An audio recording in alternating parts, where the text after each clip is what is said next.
In the middle of a freezing winter night, a lonely knock echoed through an almost empty house. No one had visited that home for years.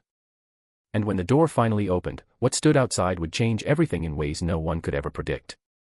For just a few seconds, everything that followed was decided.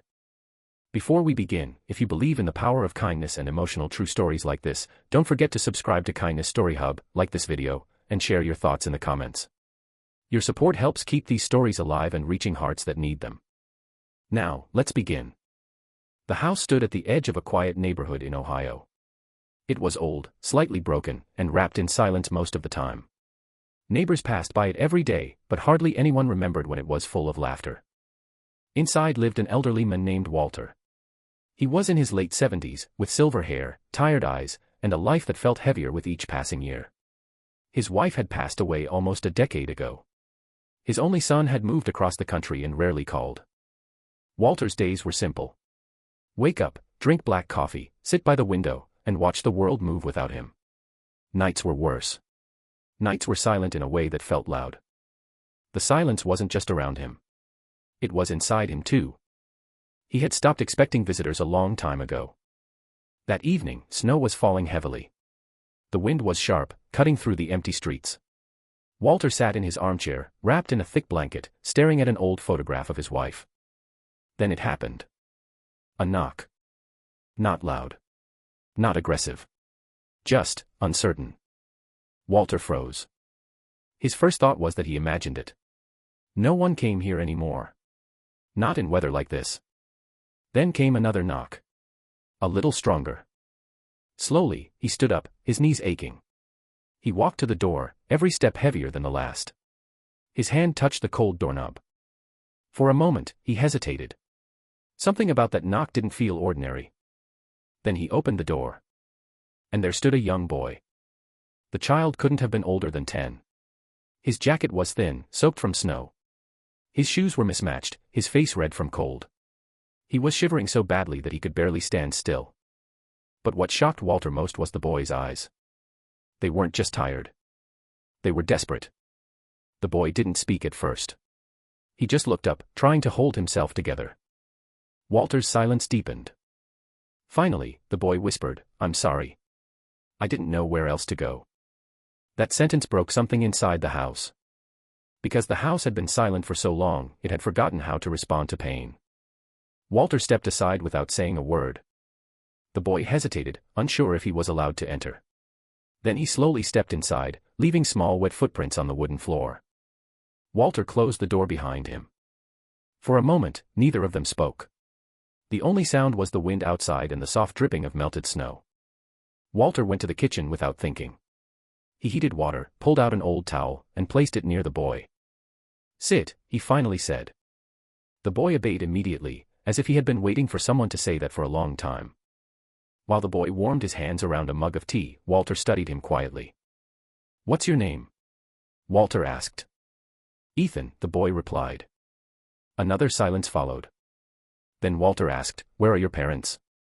Ethan looked down. "My mom works nights. I waited outside school, but she didn't come. I walked. I didn't know how far I walked." His voice cracked at the end. Walter felt something tighten in his chest. A child lost in the cold. Alone. Trying to survive a night that no child should face. And somehow, he had ended up at Walter's door. Walter didn't ask more questions that night. Instead, he gave Ethan food. Warm soup, bread, and an extra blanket. The boy ate quietly, like someone afraid the kindness might disappear if he moved too fast. Hours passed. The storm outside grew stronger. Inside, something softer began to grow. A presence. Not loud. Not dramatic. But real. For the first time in years, Walter wasn't alone in his house. Later that night, Ethan fell asleep on the couch. Exhaustion finally overtook his fear. Walter sat in his armchair nearby, watching him. The silence was still there. But it was different now. It didn't feel empty. It felt shared. Walter found himself thinking about how long it had been since he had taken care of someone. Since he had felt needed. Since his house had held another heartbeat inside it. He looked at Ethan and saw not just a child, but a reminder. Life still came knocking, even when you stopped expecting it. Morning came slowly. Sunlight pushed through the curtains, soft and pale. Ethan woke up, confused for a moment, then remembered where he was. He sat up quickly, worried. "I should go," he said immediately. "My mom, she might be looking for me." Walter nodded slowly. "We'll find her." For the first time, Ethan looked relieved. Walter picked up his old phone and called the local authorities. While waiting, he made breakfast. Eggs, toast, warm milk. Simple things he hadn't prepared for anyone in years. As they ate, Ethan began to talk more. About school. About his friends. About how his mother worked double shifts since things became hard financially. Walter listened. And in listening, he began to heal in ways he didn't understand yet. By afternoon, social services arrived. They spoke with Ethan gently, asking questions, taking notes. They reassured Walter that they would locate his mother quickly. Before leaving, Ethan stood at the door. He looked back at Walter. For a moment, he didn't move. Then he walked back and hugged him. It was small. Awkward. But full of meaning. "Thank you for not ignoring me," Ethan said softly. Walter didn't know what to say. So he simply replied, "You were never meant to be ignored." And just like that, Ethan left. The house fell silent again. But this time, Walter didn't feel the same emptiness. Something had changed. He walked back to the window, looking at the street where the boy had stood the night before. The snow was already melting. A few days later, Walter received a call. They had found Ethan's mother. She had been searching all night, terrified and exhausted. When she learned that an elderly man had taken care of her son, she insisted on meeting him. A week later, she arrived at Walter's door. Walter listened quietly. Then he said something simple. "Your son knocked on my door at a time when I thought no one would ever knock again." That sentence made her cry even harder. After that day, something unexpected happened. Ethan and his mother started visiting Walter every few weeks. At first it was just gratitude. Then it became connection. Then it became something deeper. Walter was no longer alone. The house that once held silence now held laughter again. Small conversations. Shared meals. Moments that slowly rebuilt what time had taken away. Walter often thought about that night. The knock.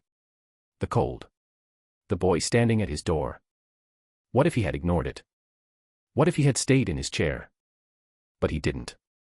And because of that choice, 3 lives changed. A lonely man found connection again. A struggling mother found support. And a lost boy found safety. In the end, kindness didn't arrive loudly. It came quietly, as an unexpected guest at the door. And sometimes, that's how life changes the most. If this story touched your heart, remember this: you never know who might be standing on the other side of someone's silence. A small act of kindness can become the moment that changes everything. So open the door when life knocks. Because you might just find a reason to believe again. And always remember, kindness never returns empty.